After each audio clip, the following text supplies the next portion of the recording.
Alright, what's up everybody? It's your boy D. I want to welcome you to my YouTube channel. You can be free, while I talk about real things that people go through that you can be free from. Now I've been telling y'all for a minute that I was going to have a guest on here. I'm going to try to do this once a month with different people, but I definitely want to get my boy Kendrick Junigan back on here again. I know y'all done seen me talk about a lot of different things. Like I said, it's a channel where I like to talk about stuff that a lot of people don't talk about because those are the things that we need to be free from. Now my boy here, he got a testimony. Today we're going to be talking about overcoming insecurities. And I'm not just going to keep on rambling in. I'm just going to throw it to him so you can tell your story about how you had to deal with insecurities and how you overcome it. Well, my story is a big story about me really struggling with myself. You know, I guess you also say inner demons. You know, and basically just not knowing any better. You know, as a man, we all have that. You know, that not most of us have that issue, especially in the black community, because our whole thing is we want to be the alpha male, but we don't know how to do it. Right, I mean, right. We're confused, and a lot of us are very misguided in the way that we live our lives in that way. So. Yeah, that we was just talking, you know, last night, but we done had multiple, you know, conversations about, you know, how a lot of us, you know, was raised, you know, not saying that we was raised wrong, but I feel like when it comes to stuff like that, it's like a generational thing. You know, our parents, they raised us how, you know, they was raised, the same thing with them, you know. Knowing it better.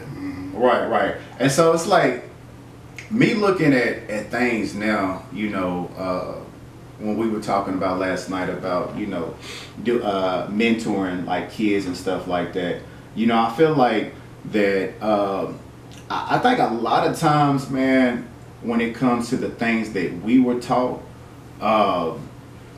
the difference between, you know, today and how it was like back then when we was growing up is all the information and stuff that's out there. And also too, like how, like, you know, what I see, man, today is there's patterns, you know, like with, especially like people that was grew up without a father, you know. And so if, you know, my father, if he didn't know how to be a father because of the way, you know, he was raised, then that can get passed down to us. Yeah. So how was your relationship, you know, with your dad?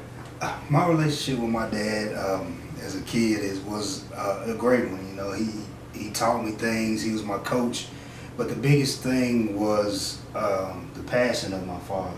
Mm-hmm. You know, he was the not, I wouldn't say the only male figure in my life, but he was the only one that was very close to me that was positive.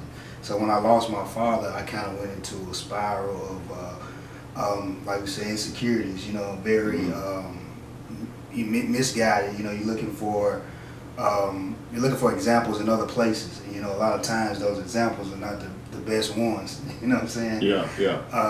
And that was one of my big issues. You know, I just was trying to. Like they say, like a chicken with his head cut off, running around. You don't know who to look to. You don't know, and when you don't have that connection with God, you know, especially at a young age, you don't understand how important that is. You'll find yourself going in all kinds of different directions, and you don't have any kind of guide. You know, and that's really where I was at. You know, when it came to losing my father and the situation after that. You know.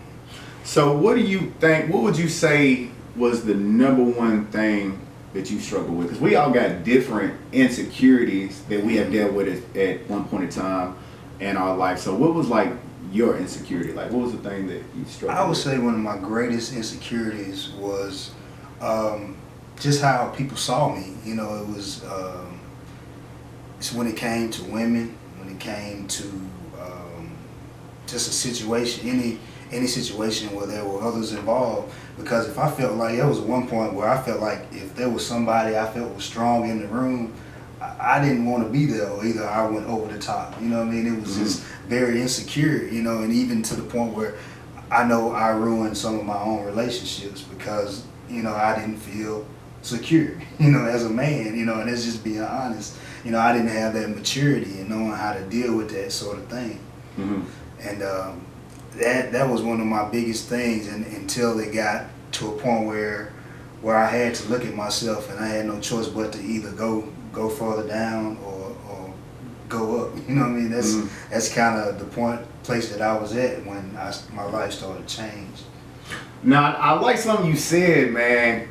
You said that, you know, a lot of times you would try to avoid going to places if you felt like there was somebody there stronger, or you would show like, you know, like you the strongest one. Try to overcompensate. You know what I mean? So do you think, man, when it comes to people that are insecure or that's dealing with that, because I see this in men and women, do you think that can like lead to like a spirit of competition? Do you think that's why how sometimes people will try to outdo each other because of the competition? For sure, especially with us men, and you know, a lot of the situations, like you say, the way some of us grew up, that's what causes a lot of violence. And it's not even just because somebody's so mad at the other person; it's because they feel like they have to overdo and outdo the next person. You know what I mean? It's like you go somewhere and somebody, you know, say for instance, a guy, he couldn't fight the best, you know, so what's he gonna do? He's gonna pull that pistol because that's all he has to feel above and beyond that man. So it's still competitive, even though it's so dysfunctional, so dangerous. And that's one of the problems that we have, you know, is that we don't know how to see it as what it is, and just how to just sit back and be confident. But that's something you have to learn. You know, that's not something that we just born with. You know what I mean? So that's why we have, you know, these conversations right here, is to try to help others see. You know, because it's definitely a learned thing. Right. You know, I'm a firm believer that I really can't, unless I've been through something, I can't say what it's like for a person to, for me, you know, I can't say what it's like for me to experience something that I haven't experienced. Meaning, like, you know, I could never tell a woman like what it's like to give birth. You know, because I never have given birth. I don't know what it's like being white. I don't know what it's like, you know, being, you know, Hispanic or Asian or anything like that. But I do know what it's like, you know, being a black man. I know the type of struggles that we have. But in your own words, what do you think that like our biggest struggle is, you know, as a race? Like what is it that, you know, a lot of us, you know, are insecure about, that we struggle with as black men? I think a lot of it is it's a wide range of things, but I think one of the big things is just, like you say, the competition part, the insecurities that keep us as a whole from being able to be successful. You know, not wanting someone else to be a part of what we have going on because we're afraid that they'll outdo us. That and just, you know, that's one of the main things. You know, it's just like we as a people we're kind of stagnant. You know, it's like we have highlights here and there, but at the end of the day, we're always kind of right there. We never go over and beyond that as a whole. And I think that it really will take people learning really to love, you know, it's starting to love yourself. You know, that's the main thing. That's learning how to love yourself, because like they always say, you know, it's just like a projector. You know, you have a projector, but alone a projector shows nothing on the wall. You know what I mean? If you don't have that love to hook up to it, you can't project it out to everybody else. And that's kind of how that is once a person loves themselves. Because like for myself, when I learned to love myself in the way that I do now, I was able to give that to my wife, because I was not in other relationships before. I wasn't able to do that. You know, I was not able to give them. I was a good person, I always felt, but it's a difference between being a good person and being a real, you know, comfortable, secure person. You know what I mean? That's kind of something that I lacked for a long time. And so I just not thought about that, man. Like people that are insecure, it's almost like they really don't love themselves. You know what I mean? So would you say that's the way a person, would get free is from insecurities, because you know, like I always say, man, I don't like talking about the problem for too long. I like talking about the solution. And so me hearing you, I just kind of got that, like that's how a person can really be free from their insecurities on how they treat people. Because also, man, even before I get into that, like, you know, a person that is insecure, you know, will treat people, you know, in a messed up way. And so how I try to handle situations with people now, I try to think about like why they're acting like that. Not about so much what they've done to me, but it got to be something wrong with them. But for a person to be like that, you know, you just think that once they love themselves, they're able to, you know, get free from that. Is that what you would say? Yeah, because it's usually, like you said, usually everything stems from something.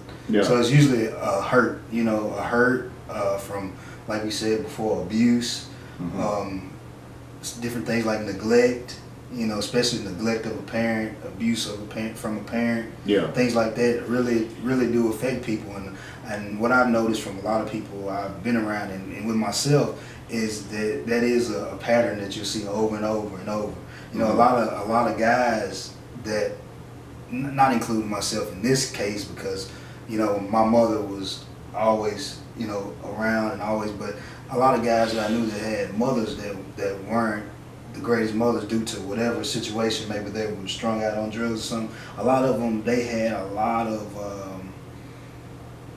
like anger towards women, some of them, because that's kind of what they were growing up seeing, you know what I mean? And the things that maybe that their mother did, even though that's an illness, you know, it's not necessarily, you know, it's not the person. Yeah.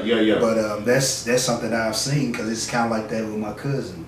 You know, my cousin, he's gone through a lot of things, and he's still dealing with a lot of things, because his mother was, you know, she wasn't.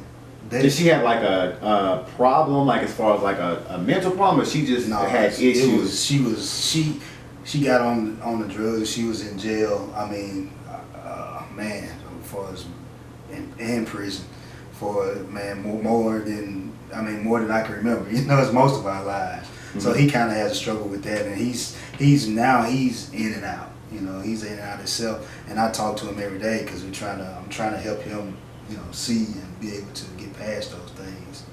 Why do you think, man, so many, see, this might shock a lot of women, because we know, you know, not to say anything about y'all women, but we know that, you know, women deal with insecurities, but, you know, this might be a shocker, you know, to people watching this, like, you know, that men deal with it. And me being in ministry and me mentoring and ministering to a lot of people, like, I realize it's a lot of men that deal with insecurities, probably more than women. But why do you think that is? Why do men deal with it more? Why so? Yeah. I would say a lot of it is because we were always taught to be strong, you know. That's true. Put on that face, you know what I mean? Have that, you know, don't cry, you know, you heard it all, you know. And as men, and that's probably the most dangerous thing. The things that we were taught probably the most dangerous things that we could have learned, because it cripples us and it puts us, it makes us hurt ourselves more, you know. Like myself, you know, I ended up, you know, I talked to you before about how I was having physical problems, and most of that came from not dealing with stress, you know, not dealing with my problems, and I internalized it, and it basically broke me down. My immune system, it broke it down, and so now, you know, going on, 15 years I've been dealing with this, and that's because I didn't deal with it, and it's so crippling for us, you know what I mean? Right. And as men, we have to know how to express ourselves in a positive way, you know what I mean, and not be, you know, not be doing it in an aggressive way. But I mean, you can if you go to the gym, you know what I mean? You go to the boxing gym, get it out, and be constructive with it, you know what I mean, and then go to the working, you know, the solution, fixing your issue. Yeah, I agree, man. You know, I'm not going to say being a man is hard, but, you know, I feel like, you know, a lot of us, we got a lot of things that we carry on, you know, trying to be a good husband, trying to be a good father, you know, carrying a lot of weight and not talking about it. You know, that could be real toxic to a person. But how would you say that God helped you, you know, get through this? Like, how, did God play a role in this in your Well, I life? say, man, all my life, especially from the time when my father passed, God was always there, even though I didn't want to acknowledge it. Mhm. Looking back, God was always there. And it's just all it was really was me. It was all me. It was me in the way, and it was me not letting him do what he wanted to do Mhm. to me and for me. And all I had to do really was, the main thing was let go. Because once I let go, I was able to do all the other things that I needed to do, positively to make my life better. It was just a struggle. It's like I wanted to fight and push him back so hard that it kept knocking me down even more and even, it just got real ugly. But that's all it was. Like they say, you take that first step, and he'll take the next 2 or 3 for you, and keep on going, and like so on. Right. And that's exactly what it was for me, man. I just had to let him on in, man. That's all I had to do. And now, you have your struggles. That's life. Right. But like you said, like we said before, my perspective is different. My perspective is different. My effort is different. So therefore, my life is different. Okay, I'm glad you said that, because I was just thinking about that. I ran into you a couple of years ago, man, and I had some stuff going on in my life, and I seen you at the store, and you was telling me about some stuff that you had going on in your life, that you was like, you said, but it's all about the way that you see it. It's all about what perspective you take. Like, I just kind of want you to talk about that, because somebody can look at it as something that's bad, maybe an insecurity, and it can also be good, but that's something I did want you to talk about, because when you said that, man, it blessed me. Oh yeah, man, that's something that man, I think about every day, and I use it for my life every day. I'm not perfect, so sometimes I do look at things the wrong way, but to remind myself to look at things in the right perspective, I can continue to grow and be stronger. And one thing about that, man, is especially as like I said, man, looking back, my perspective was all wrong. I used to always think I had to get the person who did something to me. I always had to up them one. You know what I'm saying? If they yeah, I can relate. I can relate. Yeah, I had to up them one, and it always usually became physical, very dangerous. But when I learned, man, to look at things in the way that, one thing that I always think about and I always say is, when someone hurts you, right? When someone hurts you, it hurts. It hurts, and eventually you can deal with it. But when you hurt somebody else, that haunts you, until you correct what you need to correct with that person. It goes with you throughout your life, and you're gonna continue to have to deal with that. And That's true. And when I took that and I realized that and I used it in my life, it made me a whole lot better person, because what somebody else does to me is something they have to deal with. You know what I mean? And stop making it my problem.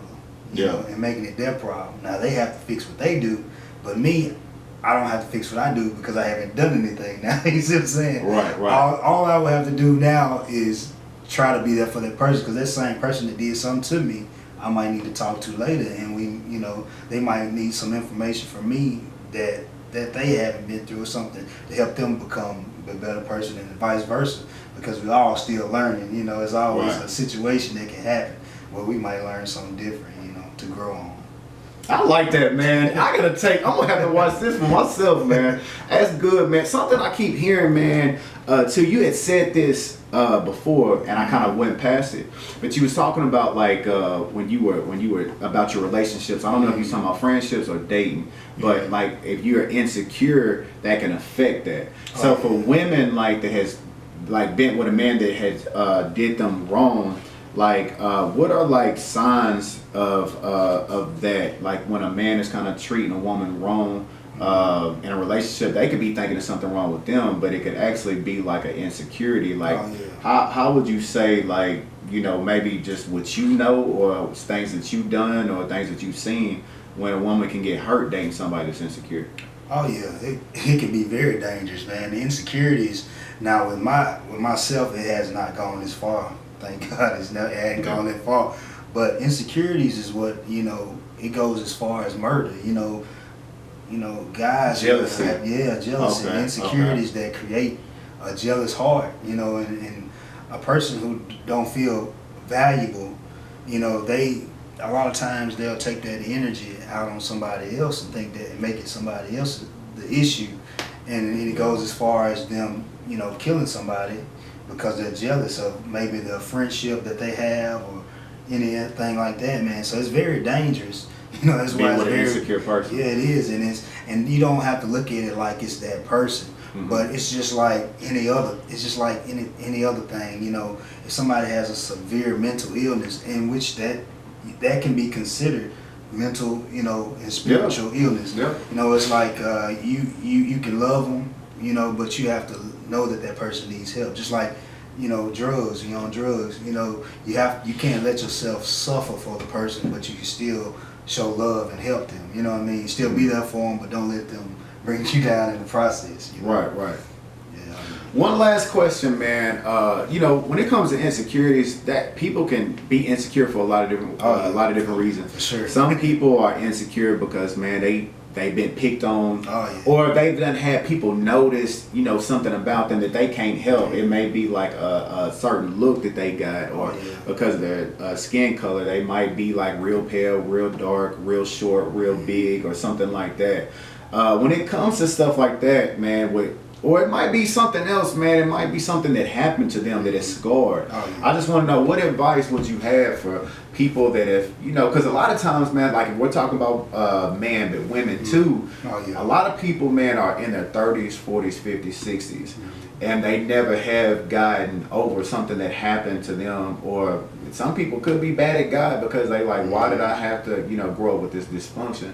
So I was just like, what advice would you have to, I know you said to love yourself regardless, but what else could you say just to help somebody who could be struggling? Well, the one thing I'll say, because I had a friend who went through a really traumatic experience as a kid, and the thing was, especially for her, was to know that what somebody else does to you, that's their wrongdoing.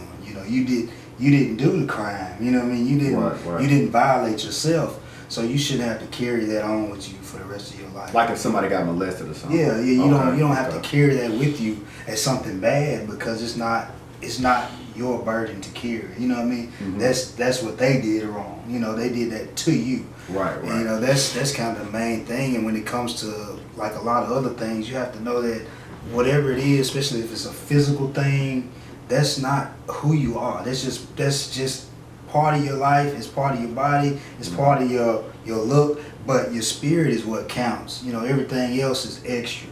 Right. You know what I mean? Right. Everything like else that. is extra. How you treat people is your number one thing. How you treat people, how you go about your life.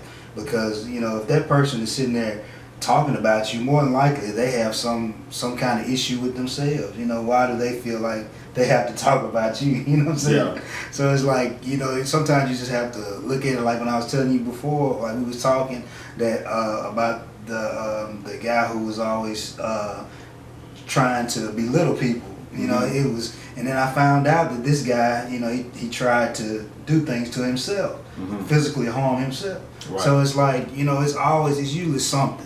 When somebody's trying to tear you down, there's something wrong with them. They're going through a struggle, or they're trying to get to, they're trying to grow. You know what I mean? But you can never just let other people's situation make your situation bad, because if your spirit's right, that's all that matters. Everything else is so superficial. Yeah. You know what I mean? It's just like I want y'all to pay attention to what he's saying, because when it comes to when he was talking about looks, I can think about people that I went to school with in middle school, and people I went to school with in high school. Now they don't look like they do now, because we in our 30s. So one thing I just want to piggyback and say about what he's saying is that you will be remembered for how you treat people. You will be remembered for what you do, because there's people that said things to me, 10 years ago that I still remember. But how they looks change. So I'm gonna end the video. with that, I want to thank you, for coming on here, man. I've been waiting on this for a long time, but I'm glad that we got this out here. Y'all be on the lookout for other interviews. I'm gonna try to do them once a month. Then I might start doing more after that. But as I always say, I'm gonna end it with just remember, no matter what you're going through, if it's insecurities, if it's rejections, because they kind of go hand in hand. If it's fears, just know that you can be free, because who the Son has set free is free indeed. I love y'all. I'm out.